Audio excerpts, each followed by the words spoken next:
Dominique Nora, les pionniers de l'or vert. Alors c'est une enquête en Californie. Je précise que vous êtes responsable du service économie au Nouvel Observateur. Donc, alors c'est pas seulement sur l'agriculture en Californie, hein, c'est sur l'ensemble de ce qu'on appelle les green tech, les techno vertes, énergie, matériaux, etc., etc. Alors vous expliquez qu'il y a une vision très différente de cet avenir vert entre guillemets entre la France et les États-Unis. Qu'est-ce qui nous différencie essentiellement ?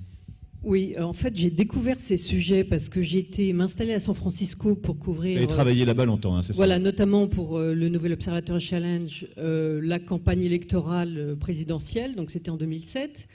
Et je me faisais l'idée des États-Unis comme d'un pays très gaspilleur, ce qui est vrai, en termes d'énergie, en termes de taille des maisons, tout ça est vrai. Mais alors, ce que j'ai découvert et qui m'a sidéré, c'est qu'il y avait aux États-Unis des poches de réflexion sur ce que doit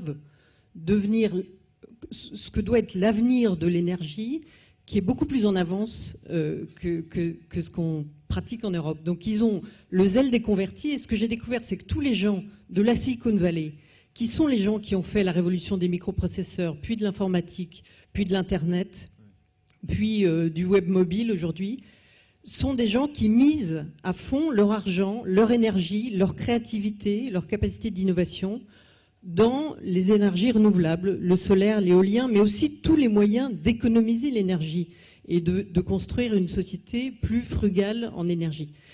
Et je dirais que ce qui m'a fasciné, c'est leur conviction que l'avenir, la meilleure manière de le prédire, c'est leur slogan, c'est de l'inventer.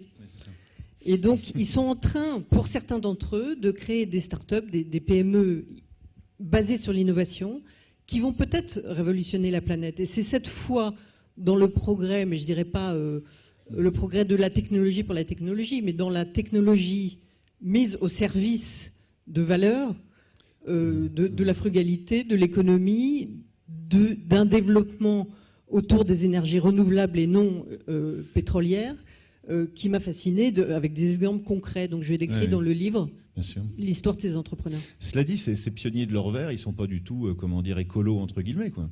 Ils font du business. Pas du tout. Ils font du business durable. Ils veulent sauver la planète. Que ça c'est important comme message à faire passer auprès des lycéens et des étudiants notamment. Le green tech, etc. C'est pas de l'éphémère, c'est du long terme. Et ça, ils en sont persuadés. Alors, ils ne remettent absolument pas en question le capitalisme ou le marché. Ils essayent de s'appuyer au contraire dessus en disant on va réinventer, verdir le capitalisme, mais de l'intérieur. Alors, je n'adhère pas à 100% à leur vision, qui est une vision un petit peu béate, en disant on va être sauvé par la technologie, quelquefois. Oui. Mais en même temps, ce qui est fascinant, c'est que dans les présentations des gens qui financent ces startups, qui sont les capitaux risqueurs de la Silicon Valley, ils montrent des transparents en disant vous nous dites c'est impossible, mais regardez ce qu'on disait de l'aéronautique en 1895. Lord Kelvin, président de la Royal Society, disait « On ne peut pas faire voler des machines plus lourdes que l'air ». Le téléphone, en 1876, on disait « La technologie du téléphone a trop d'insuffisance pour être sérieusement considérée comme un moyen de communication ». La radio, dans les années 20, des associés de Sarnoff disaient « La boîte à musique sans fil n'a pas de valeur commerciale ». Qui paiera pour des messages envoyés à personne en particulier. Donc il s'appuie sur l'histoire finalement de l'évolution des technologies pour dire pourquoi est-ce qu'on n'arriverait pas un jour à satisfaire tous les besoins énergétiques de la planète autour du solaire, de l'éolien, d'agrocarburants, mais de génération avancée, puisqu'on a vu que les agrocarburants à partir d'éthanol posaient des tas de problèmes justement de concurrence avec l'alimentation.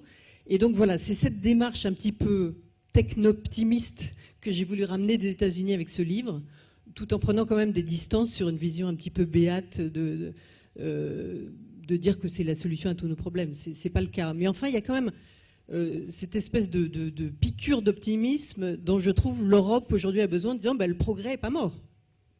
En tout cas, en ce qui concerne l'agriculture, il y a des pistes que vous décrivez très bien, hein, qui intéressent beaucoup de gens là-bas et beaucoup d'investisseurs aussi. C'est la chimie verte. Première chose. Et puis deuxième chose, qui est un peu liée évidemment, ce sont les futurs carburants, ou les carburants du futur. Ça, c'est une orientation qui marche très bien. Ça marche, c'est vraiment en termes de recherche, en tout cas. Oui, bien sûr.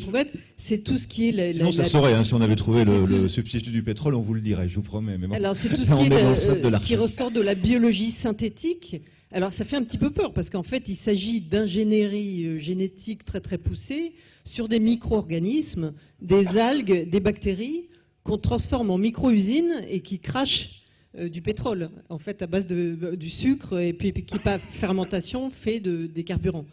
Donc il y a beaucoup de gens qui croient dans ces technologies, qui investissent massivement dedans. Et les chimistes s'y mettent aussi, Dupont et les grands trusts chimistes s'y mettent, parce qu'il y a des applications carburant, mais il y a des applications peinture, il y a des applications pour remplacer la pétrochimie qui sont intéressantes, et donc c'est un peu l'avenir après les énergies fossiles.